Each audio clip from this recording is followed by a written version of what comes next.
Hello, welcome. Right, I see a bunch of you pouring in, so we're going to get started in the next couple minutes here. Welcome, welcome. If you would like to write in the chat where you're tuning in from, that would be great. We'd love to see.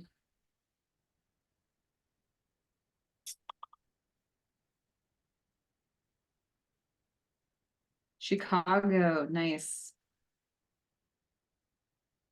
Welcome, everyone. Welcome.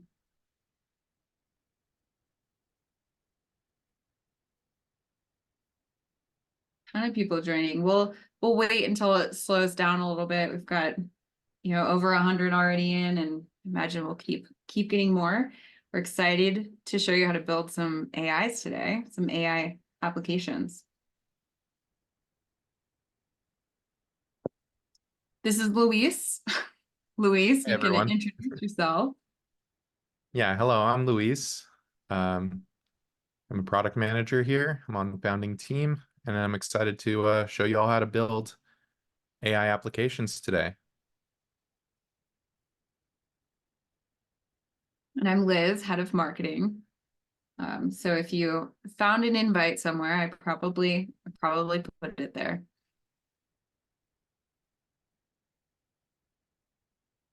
All right, we'll give you a couple more minutes. Wow. Montreal, Berkeley, Canada, Stockholm, AI Center of Miami. I like that. That's a good place to be from.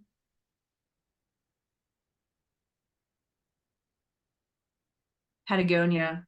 I need to get to Patagonia.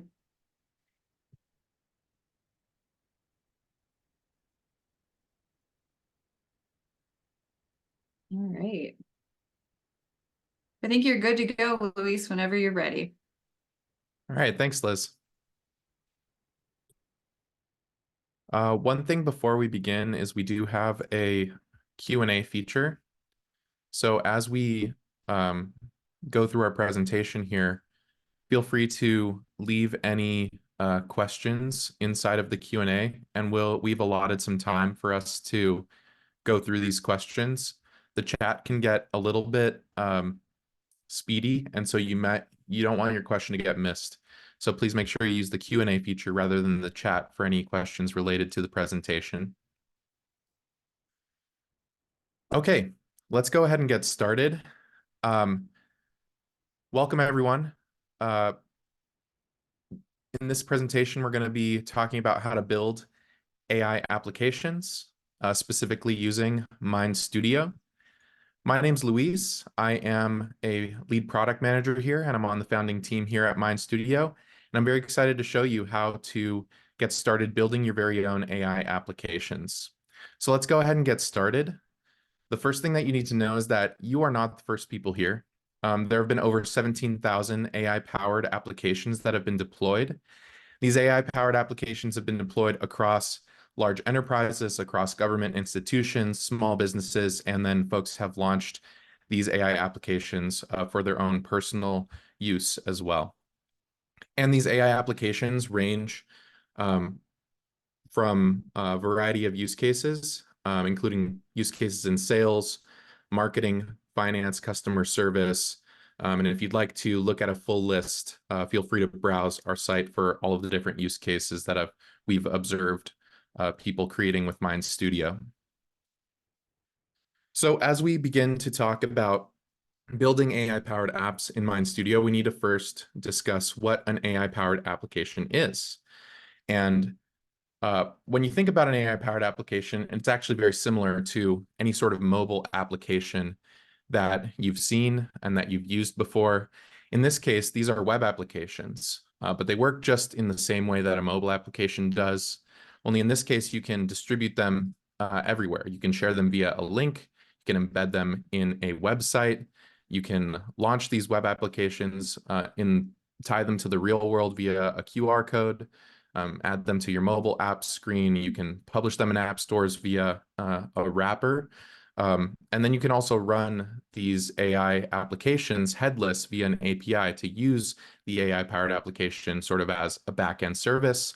And there are many ways that people can access these applications, whether it's you, your team, locked behind a paywall or just made available to the public. And so when we talk about AI applications, we need to also discuss what these AI applications are made of. So I'm going to show you some stuff. We're going to be covering how to build a large portion of these things during our presentation, but let's just quickly give you an overview of the anatomy of an AI application. When you look at an AI application, there are some front-end interfaces like we talked about. There's usually when you open up an app, there's some sort of onboarding screen. There may be some forms that you fill out in order to give the application some relevant information so that it can do what it needs to do. Several menus so that you can select different areas of work that you want to accomplish, and then some final output screens that show you the result of the process. And similar to applications that you're used to working with, all of them have some sort of logic that work in the background. And in this case, the logic comes in the form of various workflows where you can determine the steps of the application, several different types of inputs that you collect information to provide to your AI application. You have the ability to use your own custom data and use a technique called RAG that's very popular in the AI space, as well as make some calls to various APIs and utilize custom JavaScript inside of your AI applications. And of course, you can, using MindStudio, call all different types of AI models. We offer the most popular models on our platform and are continuing to expand the list of available models on our platform. So let's go ahead. I'm not going to bore you with a presentation. Let's go ahead and actually take a look at an AI application. So here I have a Sales Copilot. And in the Sales Copilot, as we scroll down the page, you can see that there's a fully customizable landing page where you can kind of explain how it works, showcase some media if you'd like, and then be able to put in whatever content you'd like to put in. When you open the AI application, you are taken to a screen that allows you to onboard to the application. In this case, I've already filled it out, and so I went in to go back and edit. Here, we're able to get an introduction as to what this application does, and then we can start inputting information, about our product, maybe some key features to the product. We can start filling in all of these onboarding screens to give information about ourselves in order for the AI-powered application to function properly. At this point, we're taken to our output screen. And in this case, when we create a new thread here, we're presented with a menu where we can choose several different functions for this AI application. In this case, it has 3, where we can, create some sales collaterals, practice some sales scenarios via an AI generated simulation, and, ask our AI some questions about our sales processes via by referencing data that we've uploaded. So let's go ahead and open up our sales collaterals. This is what we're also going to be showing you how to build live here on the webinar. In this case, we can fill out some information, including who we're speaking with. So I'm just going to go ahead and copy and paste a few things that I've prepared here. So we're speaking with Green Tech Solutions. And as we begin to fill out information for the sales collateral generator, it's going to start generating some sales collaterals for us. So here I have a blurb that I'm just going to paste in. This would be some sort of notes about the company as that you gather on your call. And then you can type in the name of the representative. And keep in mind, this is just a demo. There are countless use cases. I just want to quickly show you kind of what these interfaces look like. And this is not the default styles, you have the ability to customize your own styles. And in this case, the AI application, has these sort of various hues of blue in order to match with the brand that is using the Sales Copilot. So now what's happening after it's collected all of this information, it begins to process all of that information. It takes in information from the product that we're selling that we've baked into the AI application, and then it takes in information from the client. It then synthesizes all of that information and is instructed to generate some sales collateral that we are able to then use for our own purposes, whether that is sending out an email to that client after, they fill out sort of a client intake form, or prepare our own marketing materials. And so you can see that the AI started generating its sales collateral. We kind of have this final state. And then there are a bunch of different types of sort of end screens. And in this case, once it finishes writing, we'll be able to edit this document and modify the document also using AI via a document editor. So let's give it just a moment. I'm going to show you the final end screen, and then we'll begin building. I'm going to show you how to build this exact AI, and we're going to introduce you to the Mind Studio platform and give you an overview of what that looks like. So it's created our entire sales collateral here, something we can pass along. We tap on the next button, we're taken to this end screen. That's a document editor where we're able to, highlight various sections. And then on the right-hand side, use this magic wand icon to revise text using AI. You also have end screens that allow you to have a conversation where it sets up a scenario, so just a simple chat interface. And then you also have the ability to query a data source and explore data that you've uploaded if you're looking to quickly get answers for your AI applications. So let me go ahead and show you what the editor interface looks like, and then we'll start from scratch and build. Keep in mind that you don't need to build along with us. This is going to be recorded, so you can look back on this later after this call as you start to begin to build your own AI applications. So just sit back, relax, and I'm going to show you how all of this works. Okay, so when we're inside of the editor, we can see various types of screens here. On the left-hand side, you can see all of the resources that are being utilized inside of our AI application. And on the right side is our workspace. And that includes this very simple automation flow that is a canvas that allow you to drag and drop and add all sorts of different blocks that perform all sorts of different functionality within your workflow here. You also have the base prompt, which I will show you how to write in just a second. This is an editable text area that allows you to generate instructions for your AI. And then you can also choose the underlying model and the model settings. And we're going to dive into all of that in just a second. So let's go ahead and look at Mind Studio if this is your first time opening up the platform. Once you sign in, you're going to be taken to this screen called the My AIs page. And this will show you all sorts of different features of the platform. You can check out all sorts of resources in order to learn to build AIs on the platform. And then in this center space is all of the AIs that you've created. Now you can see I have a very long list of AIs here.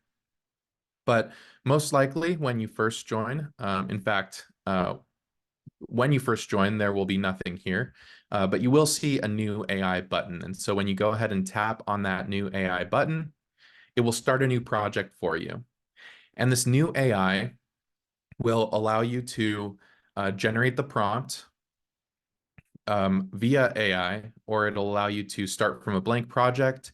And then we also have various templates here for various use cases. So let's go ahead and while this is loading, you can go ahead and explore all of the templates here. Okay, looks like loaded up here. We have all sorts of templates for all sorts of different business use cases that are a great place to start. we're going to start by generating our prompt. And this allows us to quickly describe what we want our AI to do, and then we'll automatically generate the AI app for us. Now, it's not going to generate everything in the AI, but it allows us to get a head start and to quickly get up and running. So we're going to go ahead and generate the prompt. And just as a reminder, what we're going to be building here is this sales collateral generator that you saw at the very beginning of our demonstration. And so as I go and generate our prompt and tap on the next button, I can just simply, in 1 or 2 sentences, describe the behavior of my AI workflow. So this will be different depending on your specific use case, but we can just describe in a couple of sentences what we want. So I'm going to say something like, create sales collaterals that are personalized to the customer. We typically refer to the AI as the assistant and any sort of user as human. So I'm typing in assistant uses information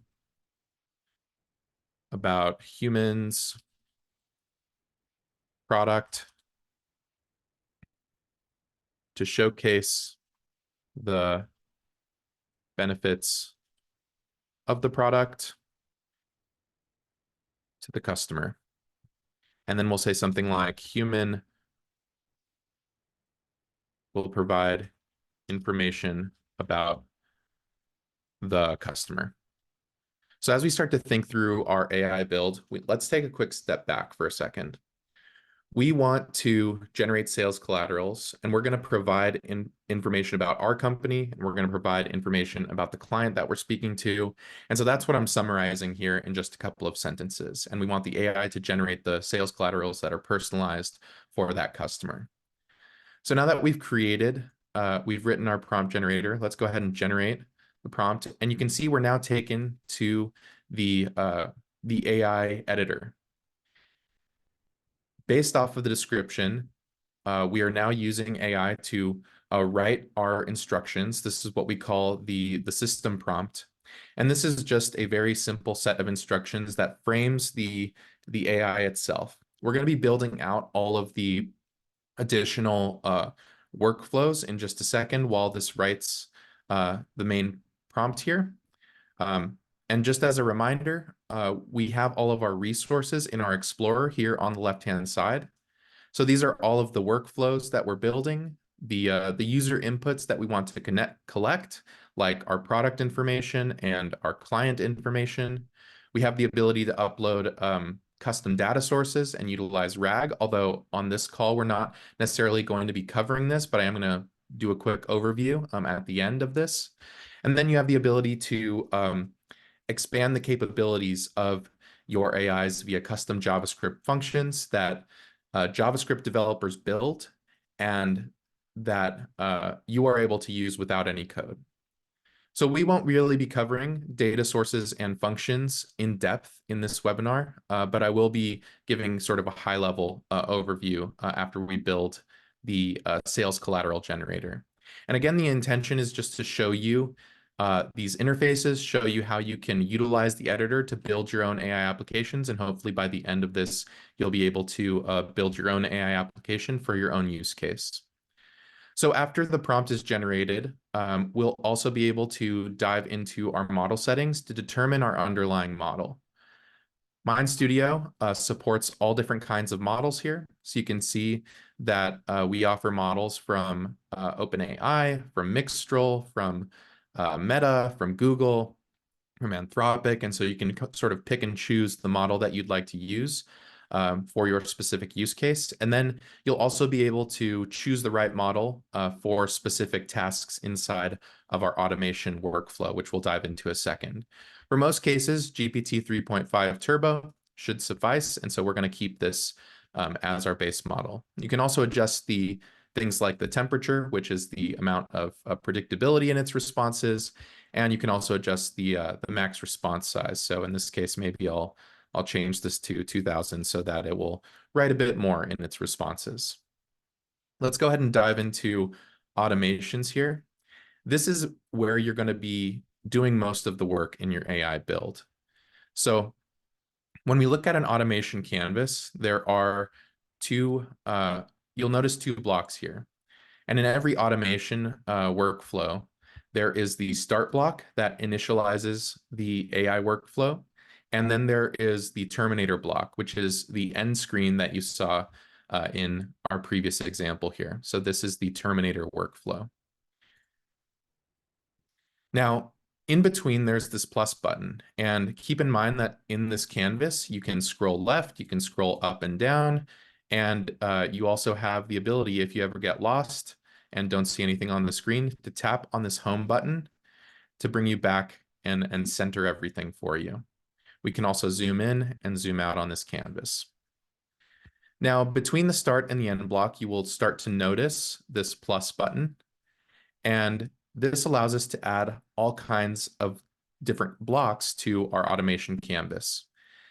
These blocks perform all sorts of different functions. So you can send a message to the AI, you can collect user inputs, query data from data sources that you upload, run these JavaScript functions that we talked about, and then sort of perform various types of operations, like a menu that we saw in the example earlier. You can automate some decision making using these logic blocks, and then you can actually create multiple workflows here and jump in between various workflows.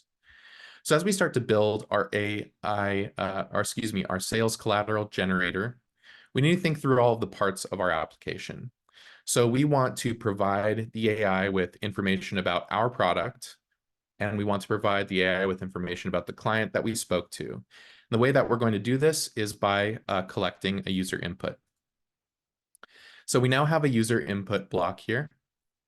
And you'll notice on the right-hand side that this area changes and is contextual based on the block that you've clicked on. So if I click on this terminator block, we have menu items to configure the block itself. Similar with user input, we have this blank space, and it shows that we have no user inputs currently created. Now, on the left-hand side, you can see all of these various resources. And if I open up this folder and we start to create a new input, we can do this in a couple of different ways. We can tap on the plus button, and then we can tap on create new.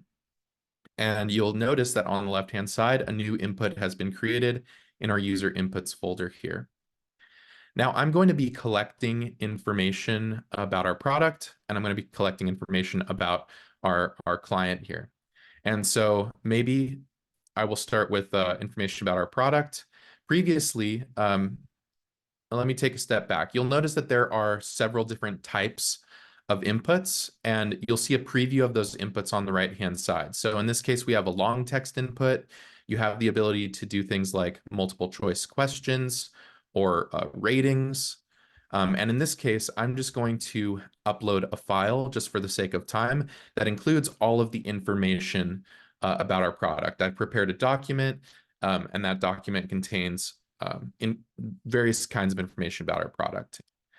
Each time a variable, each time an input is created, it is stored as a variable, and we can use this variable later on in our AI application. And so we want to make sure that we name our variable properly. So I'm going to name this variable product info. And we have the ability to edit our text here. So I'm going to say upload a document containing all info about the product you are selling. A little extra L in there. There we go. So the next thing we want to do, you'll notice if we jump back to our workflow here via these tabs at the top of our workspace, you'll see that product info is now in here. Now let me show you the other way we can create inputs is we have this plus button here on the side of our inputs folder. So we can tap on that plus button and create another input. In this case, we're going to be creating the input to put our client info, or maybe we'll say customer info. And in this case, we're going to do the same thing. We're going to upload a file. These files can be docs or text files, any sort of text-based file, and it's going to extract all of the text that is available inside of that file.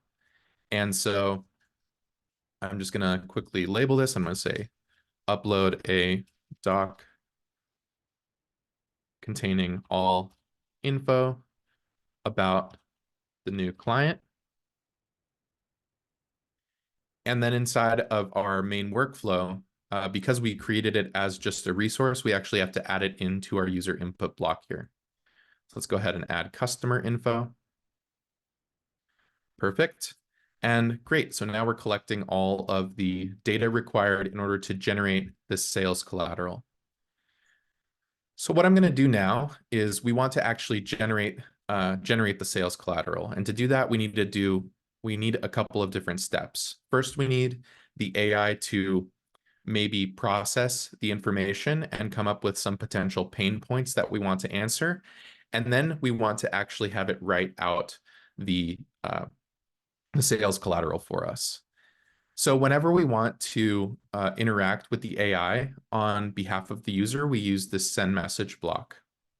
And this allows us to send a message directly to the AI so that your end user never actually needs to chat with the AI directly. And this is very useful because you don't necessarily want your end user might not necessarily know what to type in. And so you really want to prep all of this in the experience of your AI workflow here. So if we look at the send message block, you can see that it allows us to send a message on behalf of the user. This can be also sent on behalf of the AI. So you can pretend to be the AI if you'd like to by changing the sender from the user to the system here. And in this message area, we can type the message that we'd like to send over to the AI. So in this particular step, I'm going to have it think about the pain points that our potential client is going to have when it comes to our product, or sorry, excuse me, their own potential pain points based off the information that they give us. So let's go ahead and type that into our message. We can say, what are some pain points that the following customer might have regarding project management. Now, the reason I'm saying regarding project management is because our fictional product is a product called Flow Task. And based on this description that we're going to provide it, it's designed for workflow and project management of businesses. And so this is just an example. As you start to build your own, you can have this fit your own use case. The other thing we want to do is provide the customer information. And so what we're going to do here is we're going to create a section called customer info. And then we're going to recall the customer info that's being uploaded. Now, we mentioned earlier that all of these inputs are saved as variables. In this case, the variable customer info. I'm going to go ahead and copy that. And then the way we call variables inside of our various AI workflows is we use these double curly braces and the variable name. And so just like that, we are able to bring in all of the information about our customer and have the AI think through all of the pain points that this customer may have when it comes to project management in this case. The next thing we want to do is we actually don't want to present this to the end user. We need to actually save the output because what this is doing is it's chatting with the AI and the AI is going to come up with a response. We want to use that response and provide it as context for our next step when we write the sales collateral itself. So in order to do that, we can change the response behavior of our message settings here. So instead of displaying the response to the user, we can actually also save this as a variable. In this case, I'm going to call the variable, I'm going to call it pain points. And we're going to use this later in a step where we actually generate the sales collateral. Great. So just to quickly recap what we've done so far, we've created some user inputs that allow us to collect our product information about the product that we're selling and the customer information about the potential client or lead that we're speaking with. We then have it come up with some pain points that our customer might have. And we're saving those pain points as a variable because we're going to call them in this step where we generate the actual sales collateral. So in this case, we're going to send another message to the AI, and we're going to ask it to generate the sales collaterals. Now, we want to provide it all of the information that we've gathered so far. So very simply, we can add some sections using Markdown called About Our Product, and then recall the variable product info. Then we can provide it the instructions saying generate a sales page with a comprehensive view of how our product can benefit the following customer. And then we may want to provide it with all of the customer info. So we can say about the customer. And again, we're recalling all of these variables, and they're used in we can use these variables in several different places in our AI workflow. In this case, we're using it inside of the send message block. So we're going to use the variable customer info, which we are uploading. And then we're also going to use the variable pain points, which we had the AI generate. Let me see if it's pain points, not pain point. There we go. Really quick, this is a good learning moment. If at any point you notice any sort of warning symbols up here, you can just click on these symbols and it'll tell you what the warning is. And so in this case, it says the variable pain point is referenced but does not exist. What that means is that I may have a typo in the specific place where this error exists. You can see pain point actually should be pain points in order to match the variables that we've created. You'll notice that these tabs here at the top kind of point you to those errors. So now that we have completed our AI workflow, we can now begin to test out our AI and make sure everything's working. We can test obviously at any point, but in order to test out our AI, we can go and tap on this preview button here at the top. And this is going to show us an exact, it's going to show us what the AI looks like before we publish it and have it go live on the web. When we open this AI up, you can see that we're taken to a new thread because we haven't set up any sort of onboarding yet. And in this thread, it's asking us to upload a document containing info about the product that we're selling. So I'm going to quickly upload a document here. I have my product information that I've saved as a PDF. So I'm going to go ahead and open that up and upload it. And then we're going to upload a doc containing all the information about the new client that we're speaking to. So again, this can be notes that you've taken during a call. In this specific demo, I'm just uploading a PDF from a lead intake form in this example. And to kind of show you what that looks like, it gives the company name, the company size, description of the company, and then a description of their brand and their messaging. And within just a couple of seconds, you can see that the AI has successfully generated the output, the sales collaterals.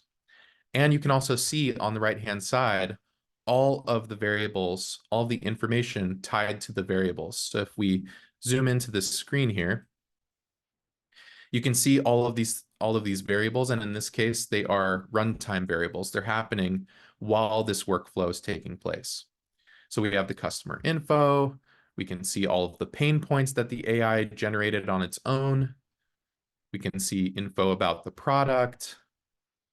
And then we can see what the raw chat looks like. Uh, the things that are being sent directly to the AI itself. So it's a very useful tool to make sure that everything is being processed properly here.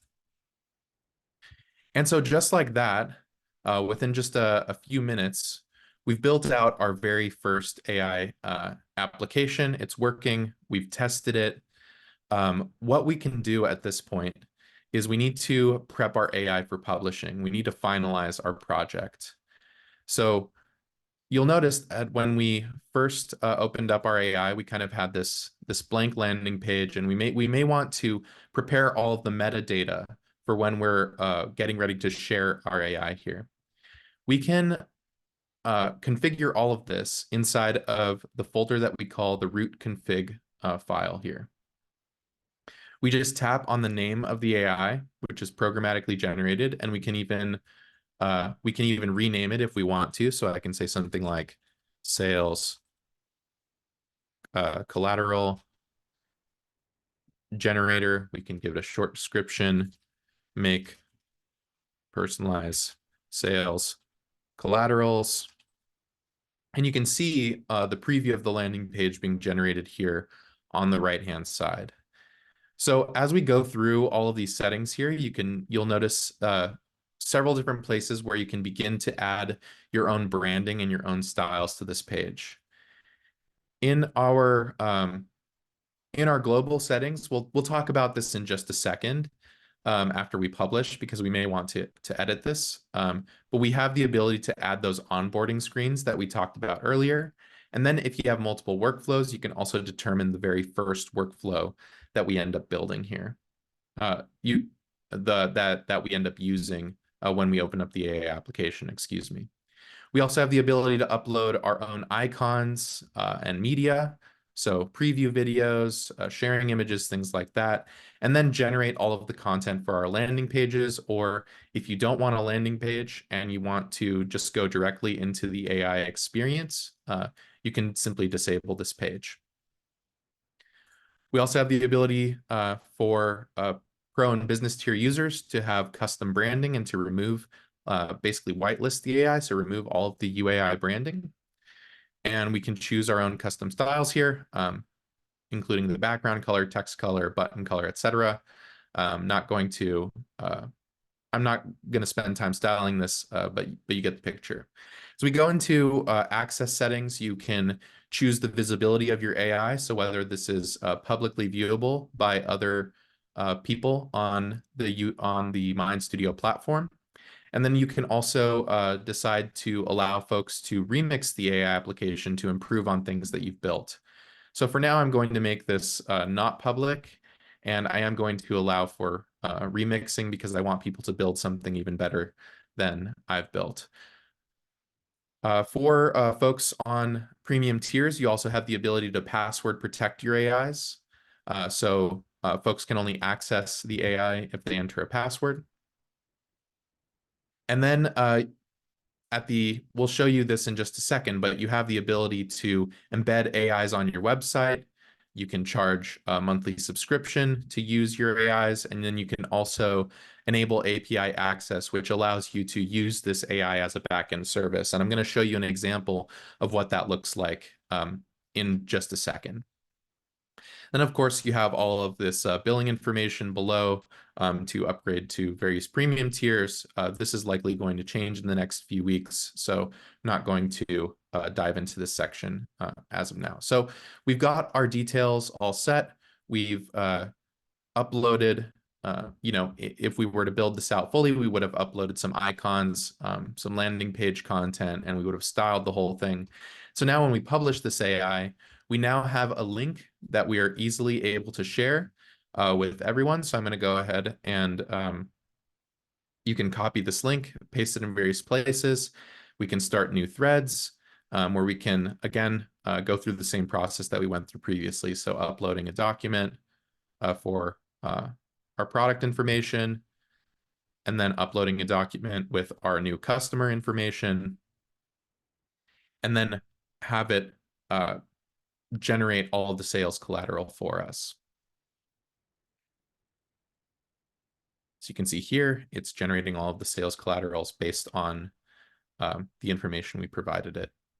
So at any point, once your AI is published, you can easily go back and edit your AI simply by tapping on these three dots at the top and then choosing the edit button here. This will take you back into the editor.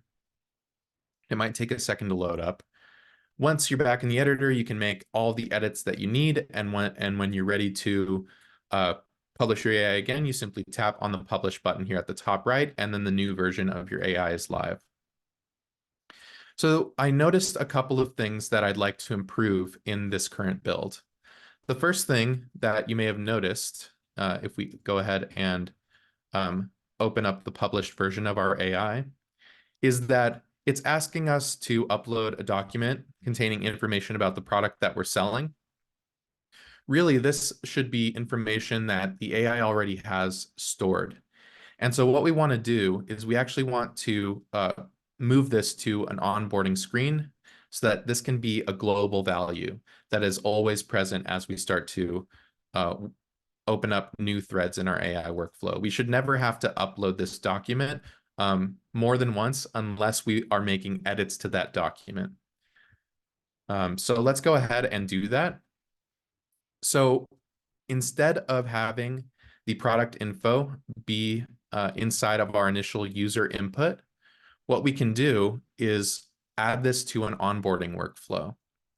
And I mentioned earlier that this onboarding workflow is inside of this global settings section, and we can add new inputs to this workflow here.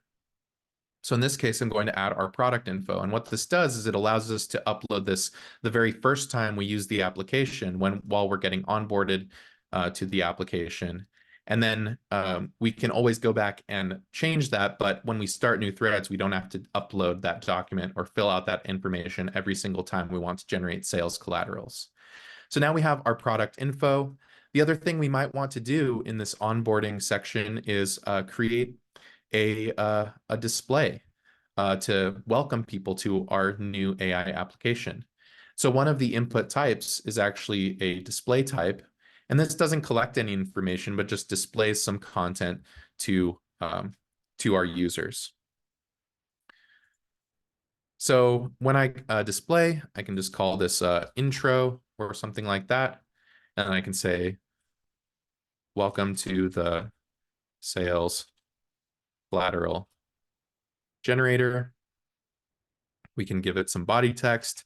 This AI is designed to create personalized sales collaterals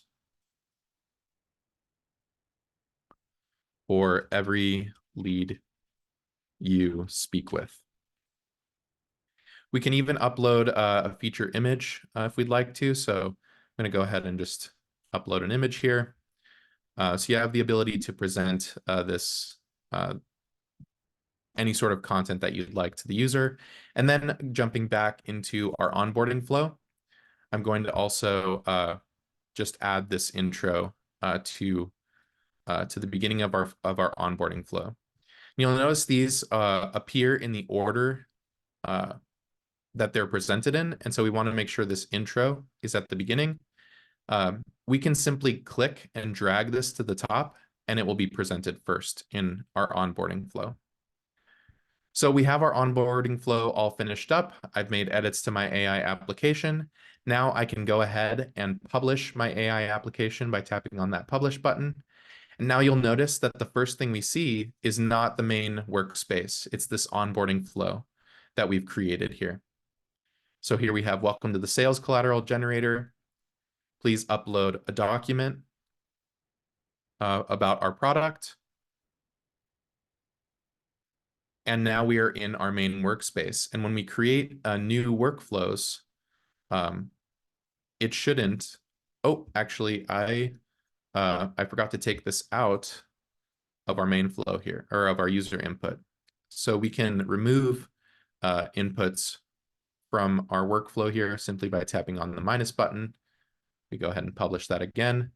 Since we've already uploaded our onboarding workflow, when we create a new thread here, it's just going to ask us to upload the information about our client.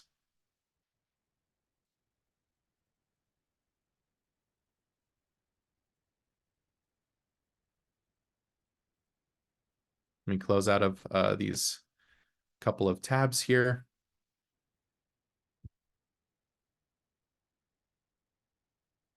And so again, this is just an example of a very simple AI. I hope that this made sense so far.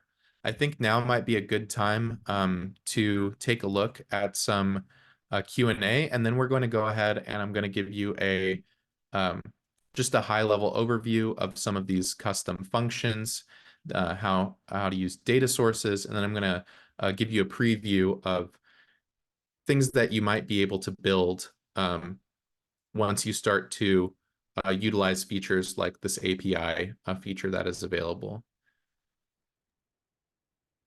Great. So we've been hammering away at some questions in the Q&A, but if you have any additional questions and you'd like to use the raise hand features, you can also unmute. I will allow you to unmute and ask those questions.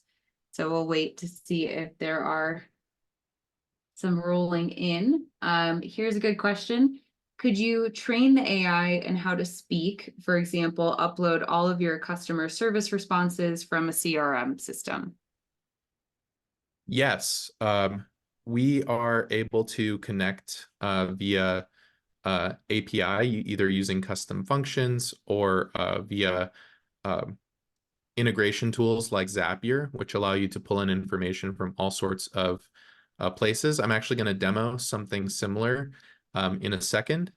And then additionally, you are also able to, in the prompt, manage the tone. You can give it instructions on how to speak and tone and style. You'll notice that the prompt itself, I didn't cover this too much in depth, but there are different sections that are generated here.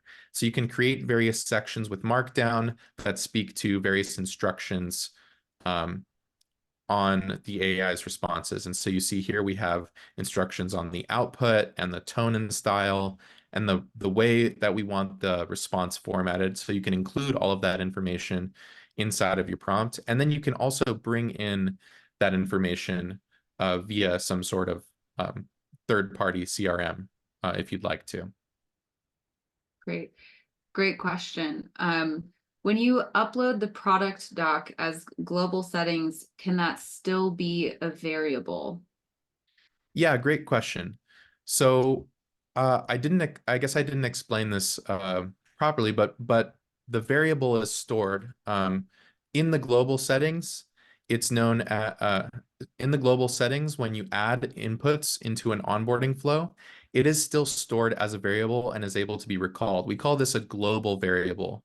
And that's because as you start to build multiple workflows in your AI projects, you will be able to recall these variables at any point in any workflow versus just recalling them in a single workflow, which is what happens here when we only collect the customer info. Typically, we refer to global variables as when we talk about these variables, the variables that are included in the onboarding are variables that you're going to want to be relatively constant. You may not need to edit those all the time. And then the variables, the inputs that you include in a specific workflow are things that will need to change every time that you start a new workflow. And so in this case, our product information is going to stay relatively consistent. We may need to upload and change that document, a couple of times a year. But in this case, we're going to be talking to new clients every single day. And so we want to be able to upload a new document each time we start a new thread. Thank you, Luis. I'm going to combine two questions here. What are the different data sources supported? And also, is there a way to upload multiple documents at once during onboarding? Yeah, so let me Yeah, so the different kinds, we're going to talk about data sources in just a second. Actually, this might be a good time to talk about data sources. And we'll talk about it in just a second. The types of files that you can upload as a user input are text-based files. So these are documents, .txt files. They can be Excel files. They can be CSVs. I believe they can even be HTML files. So if you downloaded all of the HTML from a web page, what's happening behind the scenes when you upload a document is it is extracting all of that text from the document, and then it is using that text that has been extracted as context for the AI. So I hope that answered your question. And then in terms of uploading multiple files at a time, you'll need to do this by creating multiple inputs. And then later on, we might add a feature in the file upload to allow multiple files at once.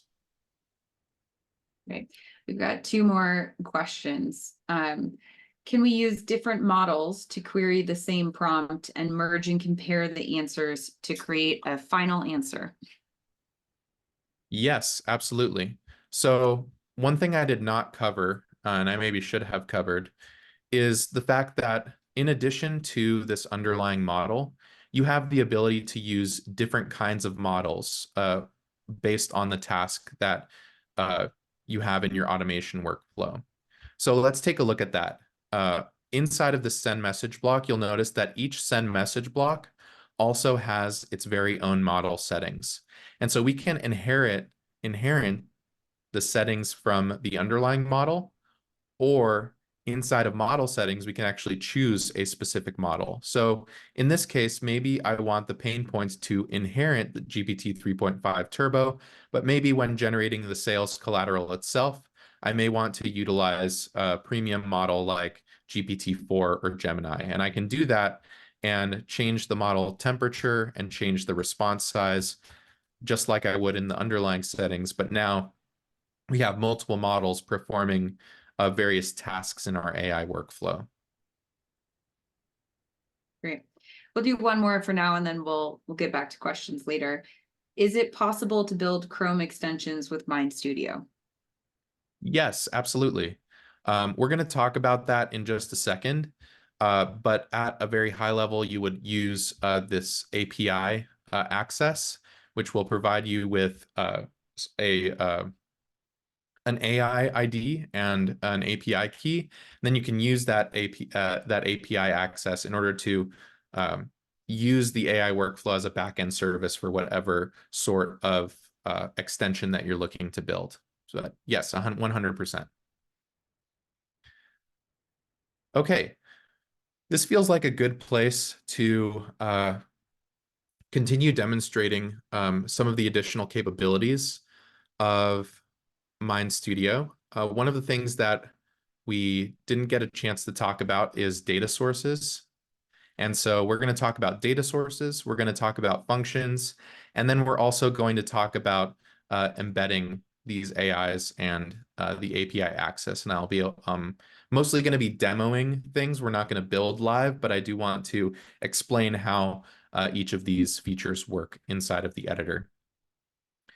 So if we look at data sources here, you can create a new data source by tapping on this plus button. And a data source is a vector database that is generated and that the AI can reference, and it's based off of multiple kinds of files that you're able to upload. Inside an individual data source, you can upload multiple files for the AI to reference, including PDFs, CSVs, Excel documents, text documents, HTML files. And as you begin to upload files, for example, we're not going to use this anywhere in our workflow, but in this case, a PDF document, it begins creating a vector database. And you can see here that in this case, the vector database has 1,500 vectors in it. If we double click on this and take a look at the file that we've uploaded, we're able to see a bunch of different properties about this file. And this includes a preview of what the PDF looks like. We can see all of the text that was extracted from the file. And this is the text that's going to be used as context for any sort of data queries that we may want to perform. And then we can also see all of the chunks and all of the raw vectors that are created in our vector database. So when we query these data sources, what it's doing is it's creating, it's searching through the database, unlike a relational database, which is put simply kind of like a spreadsheet where you have one value that is specifically applied to another via these columns or key value pairs. This creates vectors, and each individual chunk is weighed in relation to other chunks in this vector database, sort of in 3D space. Yeah. I'm not sure if I explained that 100% properly, but when you search for something, so for example, if we look in our query tester here, we can search for something about the file that is generated here. So here, maybe we want to ask it about tell me about green tech's brand voice. It's going to take this initial message and it's going to return text that it thinks is relevant to the query that we gave it. And in this case, you can see here that it returns. I'm not sure if this is easily visible. I'll try to scroll down so that we can see it. We can see here that we have notes on its voice: inspirational, informative, and optimistic. And so you can imagine uploading all sorts of different types of files. For example, you know, a website and a pro tactics for you know, a training materials that you might hand out to someone, and allow people who use your AI application to query these various data sources and get the answers they need as they're either doing research or needing to ask questions, and specifically use these data sources as the reference for those questions. So let's take a look at what that might look like inside of an actual flow here. So I'm going to open up this fully developed Sales Copilot. Just to quickly recap, this Sales Copilot has a few different workflows here, including the sales collateral that we built, but it also has the sales questions workflow. And so you can see here, this is a much more developed AI application. On the left-hand side, we have many inputs. We also have multiple workflows, and you can see here that we've incorporated this menu block, which allows us to create that menu and jump to various workflows, one of those workflows being the sales questions generator. Now, as a data source, I have uploaded various kinds of documents, including 101 sales qualification questions, you know, some samples of sales transcripts. I have a web page on how to get the most out of a sales call, various types of sales training materials. And in my workflow, I want to allow anyone to ask a question and reference the knowledge base of our organization. And so to do that, I've created an input that is a simple query. We're then using AI to expand that query because people tend to create very short searches, and we want to have a very long query because the more information we provide to query the data source, the better results it will return. And then we actually query the data source, and you can see here I'm on the right-hand side. I'm choosing for it to query the sales training docs. So all of these documents at the same time. I'm having it run the query several different times and returning all of those results. And then I'm using that result in order to answer the initial question. At the end of this experience, we talked about these terminator blocks. We also have the ability to explore those data sources. So rather than using this revised document pattern that you saw earlier, we have this final screen that allows us to explore the data source, ask it additional questions, and then we use this technique called RAG, retrieval augmented generation, that allows us to automatically query a data source every time a message is sent to the AI via the chat interface. So you can see here we set up all of that via this message processing. Again, we choose the data source, we choose the number of times it queries the database, and then we give it instructions. So here is the result from that query. Please answer the original message sent. And you can upload multiple data sources. You can query different data sources at different times. The way you think about data sources is similar to how this is set up, is what encompasses like the main idea of all of the files that you're uploading. So in this case, they're simply sales training docs that we want to reference.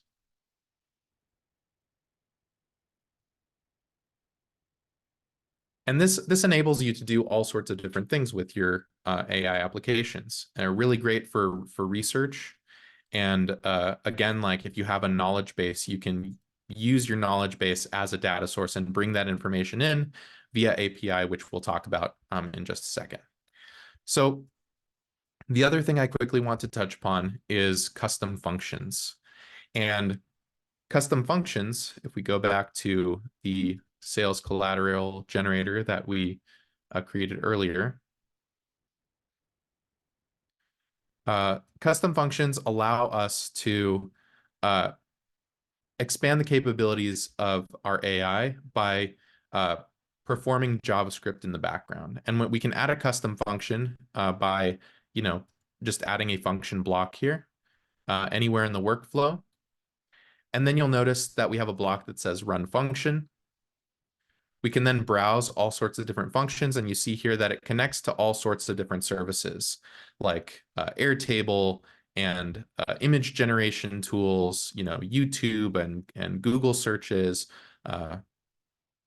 things like MailChimp and Slack. So you can connect your AI to all of these different services. The nice part about functions is that it allows you to run JavaScript in the background, but you don't actually need to know JavaScript in order to use a function that a developer has created. So in this case, we are looking at this DALL-E image generator, AI image generation. And we can input in the configuration section on the right-hand side, we can input our OpenAI API key, where we can choose the model. There are all sorts of different configurations that the developer of this particular function has set for us. We can include the image prompt. So if we wanted something related to, project management, we can include that here. And this is the actual prompt to be used to generate the image. And then we can, in this case, store that as a variable.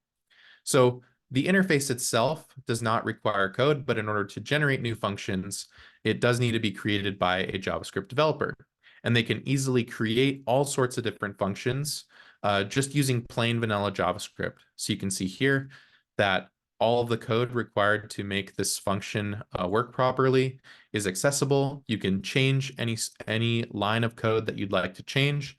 And then the developer also has the ability to set up all of these different configurations. So we can map these to the configurations in our workflow here. So if you take a look at the label here, or, for example, this item here, your OpenAI API key, you can see how that ties to this visual interface that a non-coder has access to. And they can do all sorts of different things. Like we mentioned, they can tap into various APIs. So if we look at our our community functions. We have the ability to this taps into the DALI API. This taps into to YouTube, to Getty Images API. All of these are various connectors that allow you to plug into different services. And then they can also do things like scrape URLs or modify and clean up text in your AI workflows.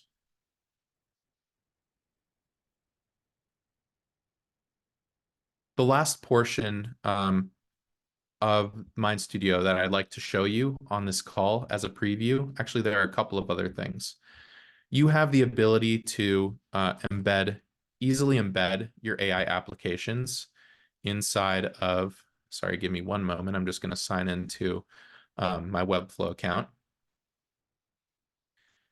You have the ability to embed AI applications on your website. And in order to do that, you go into the main config file and you can see that there is an embedding section here.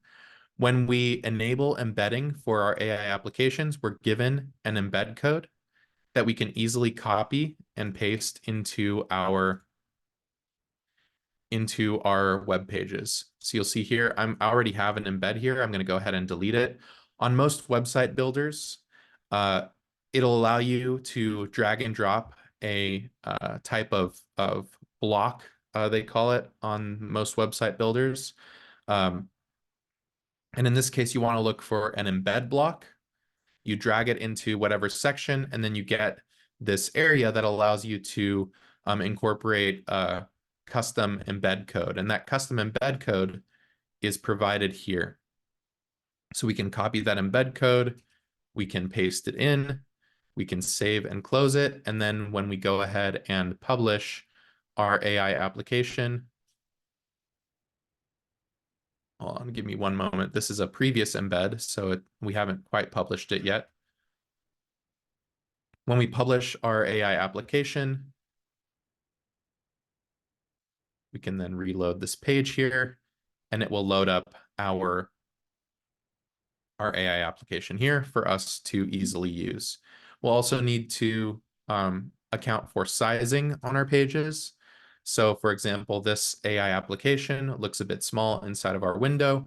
We can easily modify the size of our iframe here via these style attributes here. So we can change the width here, we can change the height, we can modify it to fit our needs. So if, for example, I wanted to use, video height or video width, normally this is not good practice, but sort of illustrates the point here. And we save this and we publish it one more time. We can quickly make changes to the visual part of this embed. And now when we reload the page, you can now see that this now takes up the whole page. We're able to upload our documents, things like that. And then it's responsive inside of, a mobile preview or something like that. So that's embedding. You can easily embed things. We've noticed several various companies using embedded AI applications across their own personal sites. There are folks that have started businesses that are paywalling their AI applications on their own website. And so once somebody pays on their website, they actually get access to the various AI tools that they've generated. And then additionally, you can also, if, for example, you have auth on your own website, you can actually tie the user ID from your website to sessions inside of your embedded applications via this advanced embed code here. So you can see there's a space to input the user ID here so that the sessions are persistent for every user that you present the AI to. The last thing that we need to cover here, that's a very exciting and a very interesting part of Mind Studio, is this API access. The API access allows us to enable access to this AI programmatically, and allows us to use this AI workflow as a backend service. So once you enable this API access, you are given an app ID and you're given an API key that you can then utilize inside of your own API applications. And so this includes an example of a run request that includes both of those IDs strings. And so you're via this API key, you're able to actually leverage all sorts of different you can build your own AI applications and just run the workflow in the background. Or if you are someone who uses a lot of no-code tools, you can use a tool like Zapier to create just incredible AI workflows here. And so I want to demo something very quickly that I built in order to demonstrate this capability. So inside of Zapier, there is this capability. We have an app on Zapier that is the Mind Studio app that allows you to programmatically run these workflows. And when you create a new workflow, for example, you have your trigger event and then you have your event to run a workflow, you can actually connect a new account. Let's see. Oh, you can't see this screen. Hold on one moment.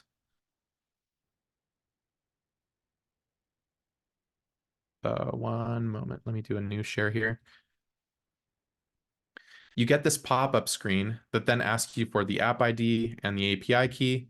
So if you wanted to, you could take the sales collateral generator. I believe it was this one.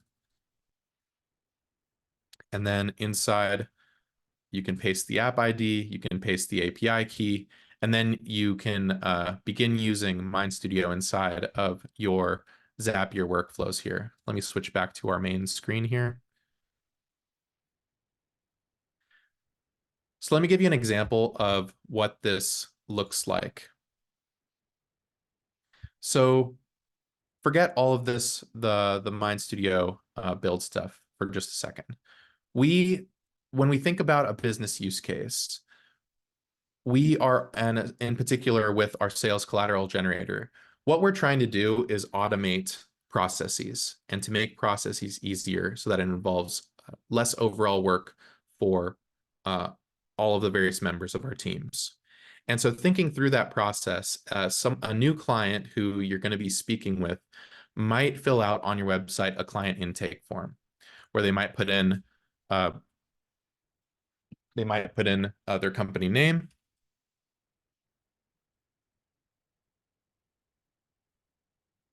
They might put in a point of contact.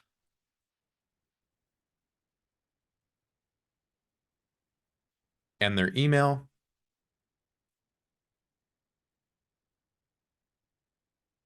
They're going to fill all of this information out. Their role, director of operations, how many people work at the company. They're going to include their website. And just this could go on and on, right? And so I've kind of truncated this client intake form to just be the short version of this form. Now, this workflow might look very similar because what we're doing inside of our AI workflow is providing information about our company. And so here we can give this intake form everything that we'd need to know about the company as we start to intake that new customer. So I'm going to go ahead and copy everything from that doc, or this could also be notes that you take on the call. We're going to submit this, and then what happens in our Zapier workflows is we are sending this information from our client intake form into our CRM. And so here's a demo, a CRM that I've created inside of Trello. It includes new leads, at what stage of the sales process they're in. And you can see here that a new card has been created, including the new lead, right? It includes all of the information that we just that the client just input into this client intake form. Now, at this point, the client doesn't have to do any more work. And the nice part about creating a workflow like this, where we're able to recognize that a new card has been created on our CRM, we can now at that point run our Mind Studio workflow and have it generate those sales collaterals automatically. And so that's what's happening in the background right now. It's taking all of that information from this Trello card, all of the information about the company, and it's using that as our product information via, give me one moment, via, and it's running through our workflow as a variable that we've set up, right, in our workflow. So here's the same thing, but in this case, we're adding this special syntax that allows us to bring in this client info via API, right? And so you could see here that if we can see all the variables. In this case, it's client info, and it's taking in the description of that Trello card. While that's running, we've also incorporated a delay to make sure that the workflow has time to properly create its response. And then we're going to find the card inside of Trello, load up that response, and then add it as a comment inside of Trello, as well as creating a draft in our Gmail. And so I'll show you what that looks like in just a second. The point being is that the client no longer does any additional work after filling out the initial form. And the salesperson whose job it is to contact this person after filling out the form doesn't need to do any additional work at this point. The AI is handling all of this work for them, and it's automating that process, and it's making that salesperson in this specific example much more efficient. And so you can see here that we have the exact same workflow. We're using the variable to provide our client info, and inside of our Trello card here, that it'll be generated as a comment inside of this Trello card. You can also see that I have in my Gmail empty drafts, because we've also programmed via a Zapier to create a draft of this email. So let's just give it a couple of seconds. Again, we do need to wait a couple of minutes. While this loads up, we can even check in on the status of this run. So it looks like this was last run yesterday. Give it just a second.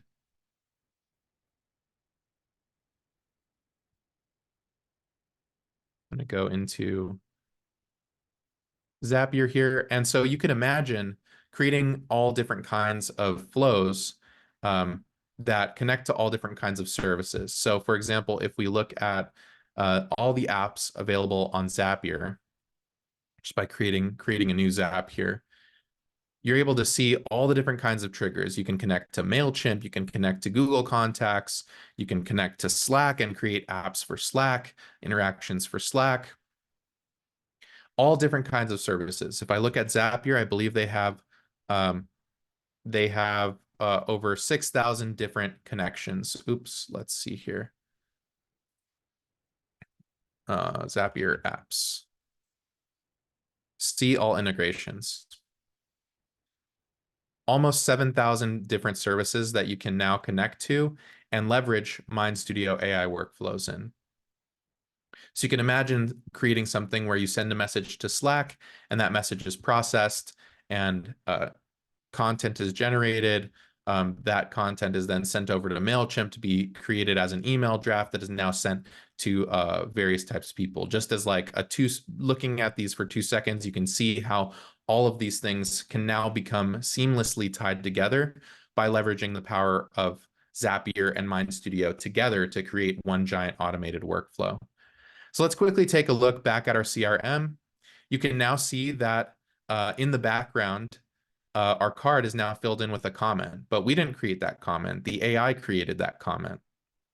And if we go in, it says, here's a draft for a suggested email to send to Alex Johnson at Green Tech Solutions. So it's generated all of that content in the background. Notice how the salesperson did not have to do any work in order to generate all of this. They can edit it if they like, but they don't have to spend that 30 minutes to an hour drafting this initial email, figuring out all of the pain points. The AI has done that automatically. And in addition to that, inside of our Zapier workflow here, we've also instructed it to send that response into our Gmail as a draft. And so in this case, I'm the salesperson in this fictional workflow, and a new draft for an email has then been generated, including all of the sales collaterals. So at this point, I can add the recipient, I can change the subject of the email. And by the way, if you wanted to programmatically include these, you could do that too. I can include my my signature at the bottom, and I can send this off and know that I'm covered when it comes to reaching out to Alex Johnson at Green Tech Solutions in this specific example.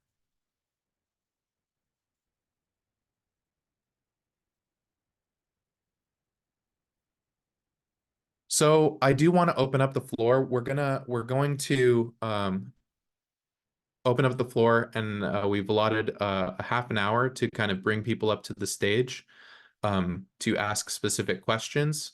We also have our CEO, Dimitri, joining us, who's can also help answer some questions for folks. The goal by the end of this webinar, again, I hope you're able to understand all the components involved in creating AIs. You can quickly create an AI just by using a few simple blocks.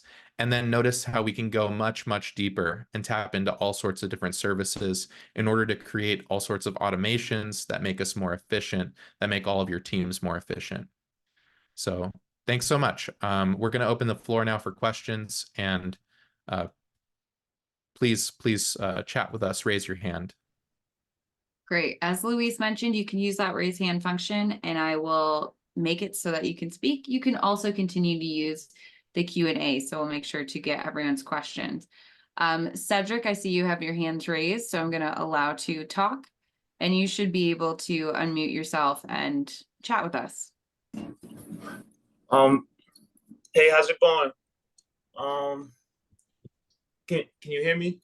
Yes. Yep. Yes. Okay. Yeah, I wanted to know, have you guys ever like contemplated partnering with like Octo AI?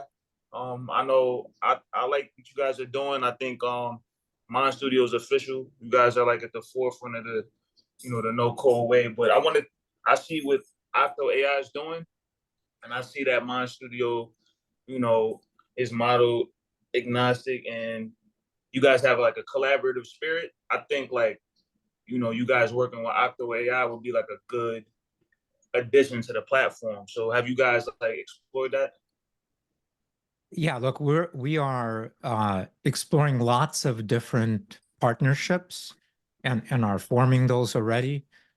We obviously have relationships with these various model providers that we support. There are a bunch of large consultancies that have now partnered with us and are advising clients, enterprises about how they should use AI, and kind of have a long list of like interesting folks to form relationships with. So yeah, all of that makes sense. All right, thank you. Thank you. We had a question come in on the Q&A. Do you have a certification program? Great question. Yes, we do. There are various ways that you can continue to learn about Mind Studio. One of those ways is we have an official certification course. Actually, our second cohort is happening tomorrow. It's an all-day course, and we'll be making those courses available for everyone. And then the other way that you can learn about Mind Studio is via our tutorials. There are folks that are also creating various Udemy courses. And we also have an official certification test so that you can join a list of folks that we direct businesses to. So when businesses ask us, we don't necessarily want to train our staff. We just want to hire somebody to build AIs for us. Do you have anybody in mind? you can become certified and get added on that list for work. Yes, and we did have a quick follow-up. Are spots available for tomorrow? Yes, they are. We'll make sure to get that link in the chat as quickly as possible. Mhm. And these courses also happen every couple of weeks. So if you can't make it tomorrow, don't worry about it.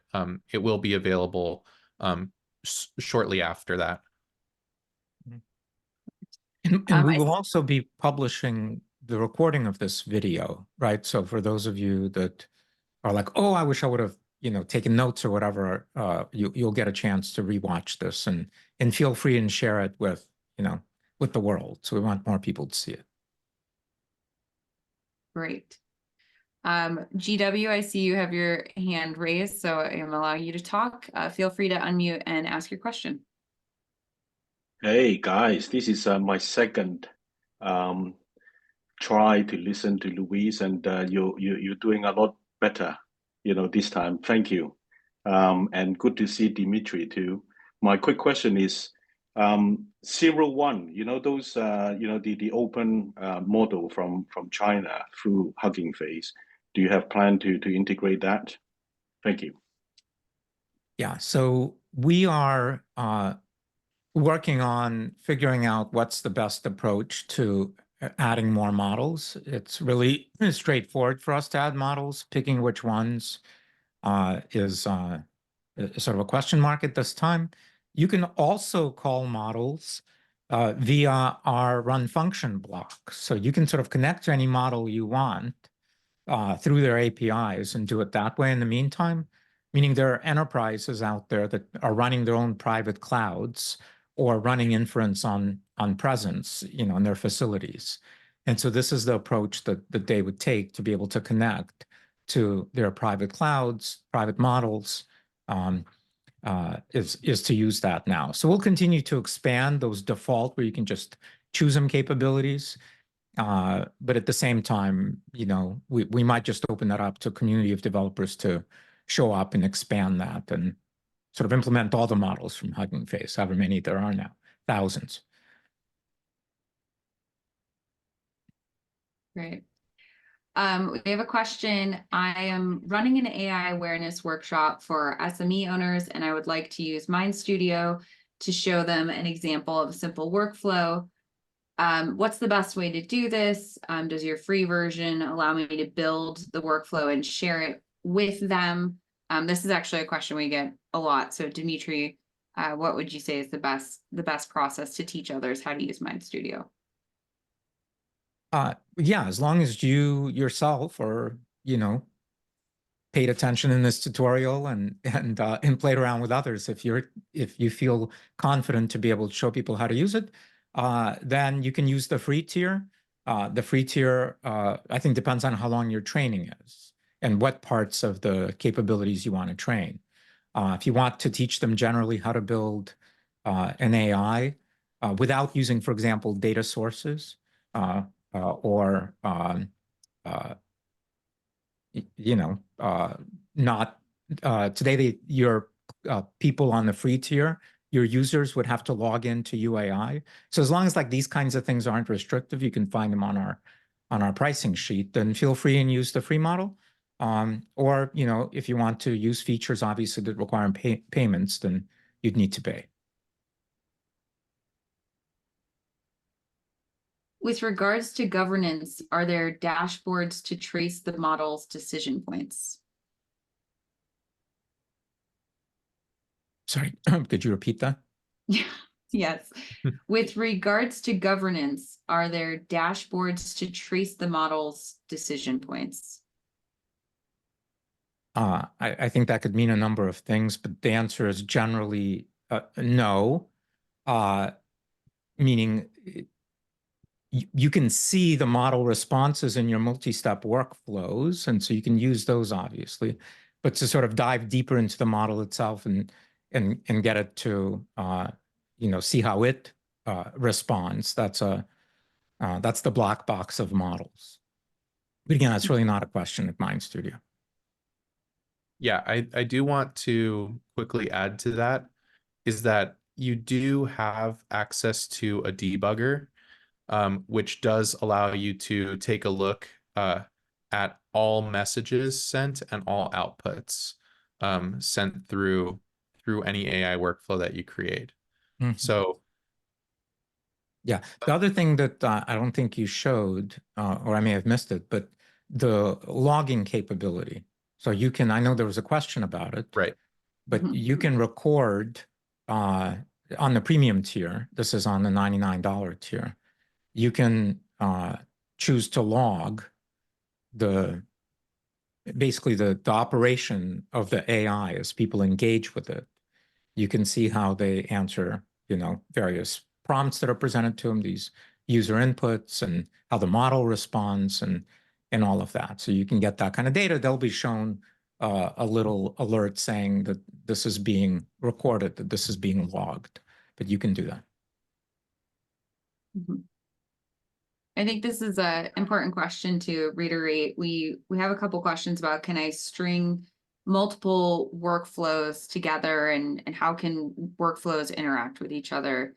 And I know we touched on it, but might be good to revisit. Yes, absolutely. So you do have the ability to string multiple workflows together. It's something that we intentionally didn't cover on this webinar, but it might be a good idea to incorporate it into the next one. You can create multiple workflows simply by right-clicking and tapping on New Workflow here. And then you have the ability to use what we call a jump block. This jump block allows you to jump in between, like continue onto another workflow. So rather than ending on this terminator block, we can perform a bunch of actions, potentially provide a menu to users that have different options, and then based on those options, jump to various workflows. So you can string multiple workflows together in this way. Mm-hmm. You can also do it via API and call into these workflows from one AI to another, or from external services that you're building as well. Right. Mhm. Can we discuss, pricing in general? What does that look like today?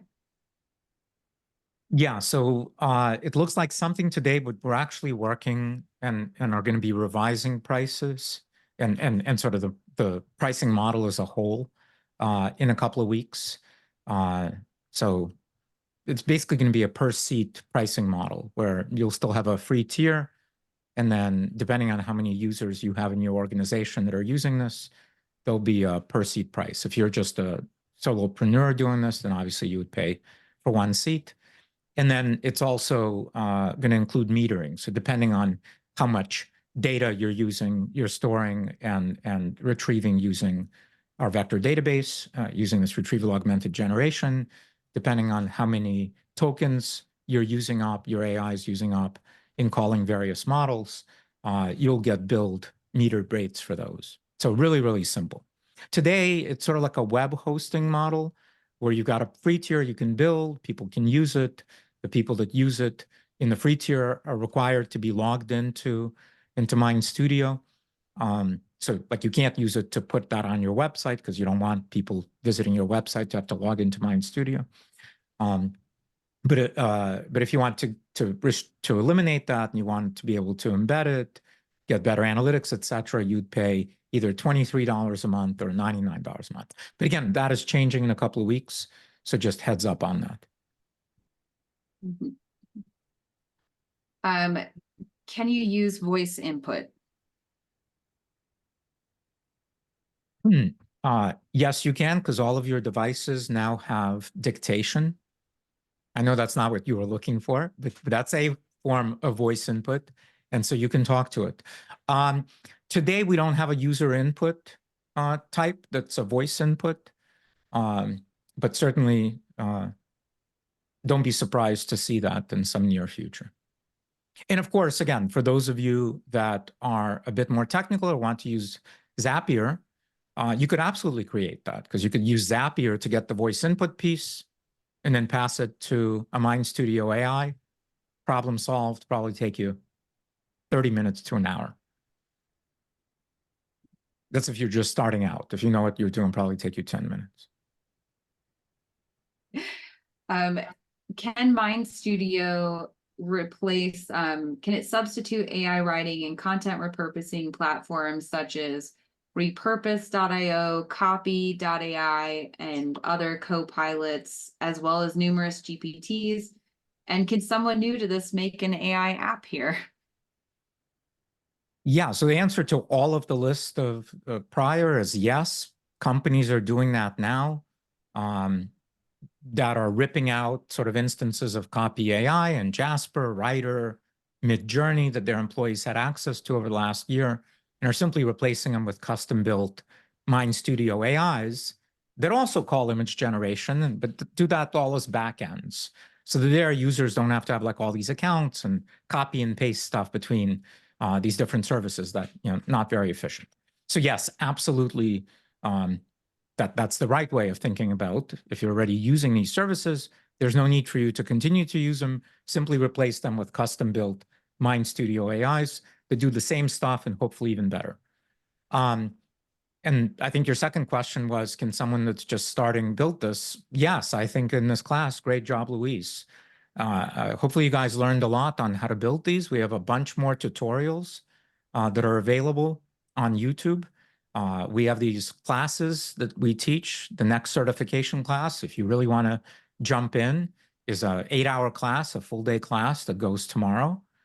There we get into, the next level of sort of double click on each one of these things and really explore their capabilities and how to do all of that. And by the way, after that, if you want to continue sort of your progress, you can take our certification exam and become a Mind Studio certified developer. And as Luis mentioned, there are already lots and lots of organizations that are using this. There's over 17,000 of these AIs that have been, deployed across, giant companies, government agencies, small, medium-sized businesses, solopreneurs, whatever. And more we're seeing these companies show up in our Discord or message us on LinkedIn and say, hey, like, we're using Mind Studio. Could we get you, or could you guys point us to someone that we could hire to help us do that faster, to train our team, to build these workflows and these AIs for us, because we believe in it, but we're just getting started. Could we sort of accelerate that? And so the Mind Studio Certified Developer Program is sort of our way of being able to say, here are people that we know have passed an exam, that they are able to do this work, and you can hire them directly, whether it's, full-time or, it's contract work. And people have absolutely already been hired, out of our Discord, including, one that we hired ourselves and pulled out of Discord and said, you're awesome. please come help. And so anyway, yeah, so there's lots of opportunities to learn and build. We've now seen many people create accounts. Last month, over 30,000 new people joined Mind Studio. This month is going to be even larger. And again, some of them are just building hobby projects. Others are building consumer things. Others are enterprises. Others are solopreneurs, whatever. But across the board, we've seen that it requires no technical skill whatsoever to learn to build Mind Studio, meaning like you may say, well, look, I'm not technical, and that's perfectly okay. There are these two women, Jessica and Kimberly, that run a service called academicinsightlab.org, academicinsightlab.org. They've now taken their, neither of them are technical at all. They're both PhDs, but not in sort of computer science field. And they learned to use Mind Studio, and in less than 2 months, they built over 70 AI applications, and they've packaged them together, and they sell access to them to their customers, which are large universities, faculty and staff at universities. And they sell it as a bundle. So they've created a recurring monthly, revenue business without writing any code. And like periodically, like when we talk, or they join some of these longer trainings that we have and sort of tell our cohorts about how they're doing it, we tend to kind of chuckle at, like, they'll say they're not technical, and I'll say, but You're some of the most prolific AI developers in the world. What do you mean you're not technical? And so the point is, like, anyone can learn to use this. So I encourage you not to be afraid, and certainly not to give up. Yeah, and I will also add, like, if you are looking to build your very first AI, you can do it in less than an hour. Go on YouTube. We have a playlist specifically made for you that will teach you how to get your first AI across the finish line, and then you can dive deeper from there. Mhm. Mhm. And the community is actually awesome. It's really friendly in Discord. It's super supportive. Our support, you know, I get lots and lots of messages, sort of raving about our support. Our lead for support, Duna, is here right now, so you'll get to know her in Discord. She's superhuman, it seems. She's awesome. We are always ourselves constantly shocked by her capabilities. So yeah, welcome, and we think all of you can do this. Mhm. We do have another follow-up question on certification. Can you certify by just passing a test? Not yet. Coming soon, yeah. Coming very soon. It's in development right now. We're expecting that to be rolled out in the next 2 to 3 weeks for just a certification test to be made available for folks. Mhm. Yes. And then some clarification on, I think, enterprise packaging. Will there be a difference between builders and base users, and as far as pricing and just, their ability within the platform? Great question. No, you as an enterprise owner, let's say you're the one that set up the account and you own the enterprise account, will be able to grant rights, read, write, modify, etc. rights to various users in your organization. But all accounts, all seats are the same and the same price. They might have different capabilities because you've restricted their capabilities. But it's just one simple user license. Mhm. We got a question from a user of Bubble.io asking if how is this similar and how is it different? Great question. Bubble.io is, for those that don't know, is awesome, super powerful and super popular no-code builder of applications. So you can go there and you can build apps, mostly build apps that you might want to submit to, the mobile app stores, or web applications that you might want to run. It too does not require you to be technical in order to be able to build things, but it requires a tremendous investment in learning how to build, meaning time required to learn how to build anything really meaningful. And then also requires tremendous amount of time invested per application to actually build it out. And as far as I know, they don't have sort of an AI builder capability that I've seen. And so it's not used to build AI apps. It's used to build regular apps. And it takes a long time to build the app and such. With Mind Studio, the big difference would be is anyone can learn to do it. And as Luis said, in less than an hour, your first hour, you should be able to, one, learn it, and two, be able to build an application and publish it, a real application. You're not going to do that with Bubble at all. Like, it takes weeks and weeks to build things. The second thing is that the applications you're building here are, while they too have screens, obviously, just like regular applications. So they have screens that you can just display to users. They have screens that you can create that collect information from users, like in these various forms. They have menus.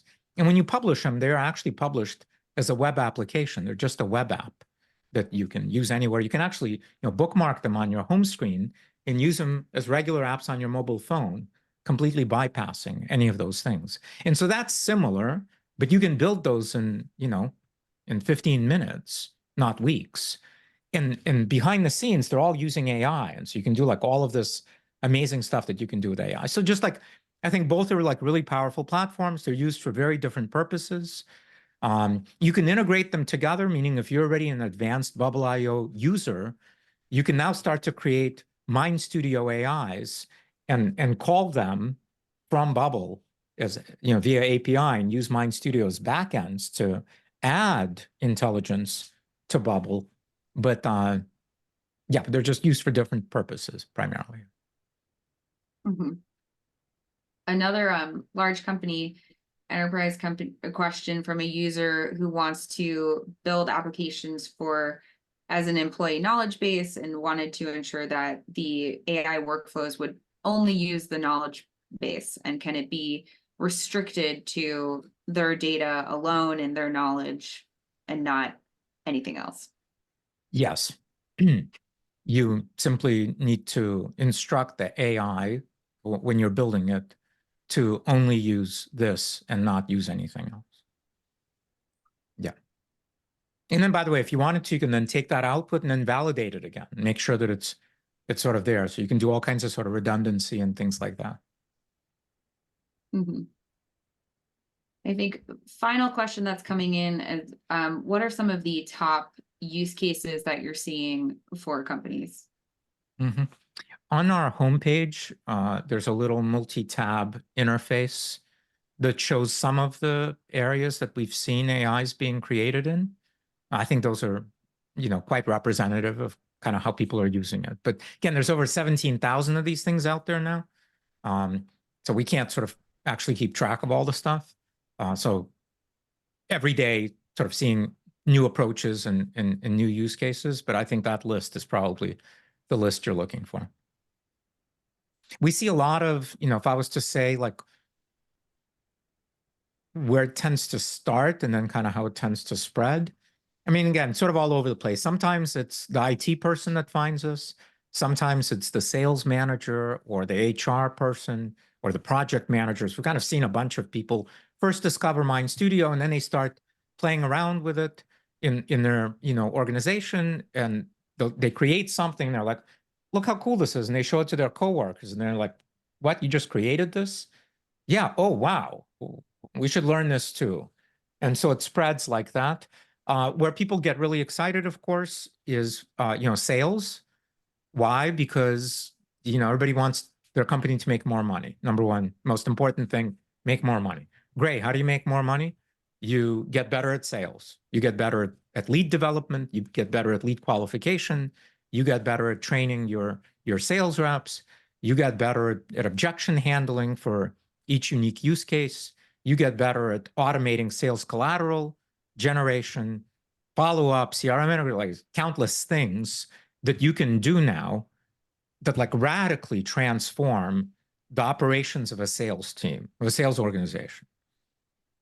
And that gets really exciting for people. And then again, sort of everybody else sees that they too can use these things to, make their lives better and make their teams function better.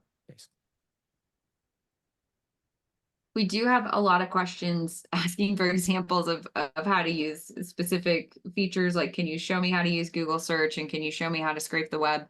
I will point you again to our Learn page. Una's been dropping it in the chat. We have a ton of YouTube videos. We have a Discord channel, but all of those features will have specific walkthroughs so that you can learn anything you need on your own. Yeah. And if there's something that's missing, jump into these longer trainings again, like when we've got more time, we get into all of these like nooks and crannies. We just can't do it in these shorter webinars. I think that's all we got. Awesome, guys. Well, thanks so much for joining us. yeah, thank you. I agree with all these comments that I saw about the presentation. Awesome job, Luis and Liz. We're going to do more of these. So if you want to see us again, and they're all a little bit different, feel free and jump into our next one. I think that's next week. Yeah. Yep. If you show up in tomorrow's training, we attend. And so we'll be in and out of those as well.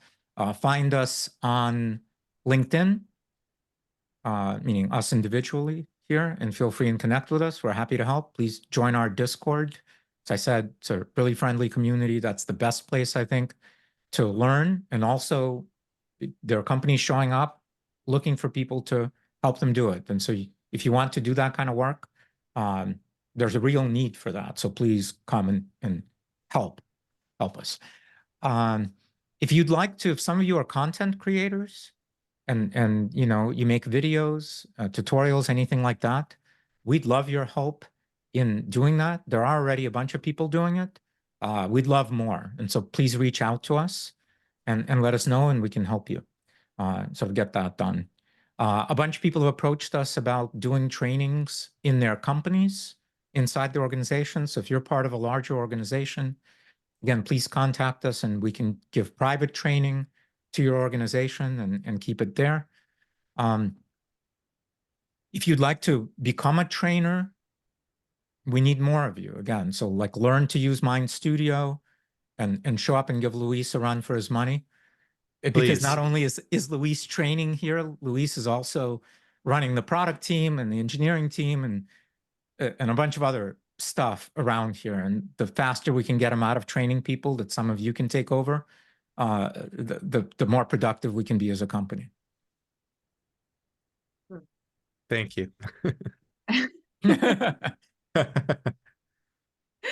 Thank Okay, you. guys. Well, the last thing I want to add is, like, if you enjoyed the webinar and felt like you learned something, like, please spread the word and let people know that we're offering these sessions for free. We really just want to show folks the platform and its capabilities, and so please help us spread the word. Yes, I will beg for that as well. Please help us spread the word. That's really valuable. I saw a bunch of people saying that you liked it. Please say that publicly. We will reshare your posts. And so we're excited that you guys can help us reach more people. Yes, and we will be sending you a Mind Studio Basics introductory badge that you can share on LinkedIn, letting everyone know that you're familiar with Mind Studio and building no-code AI applications. So that's an easy way to share what you've learned here today.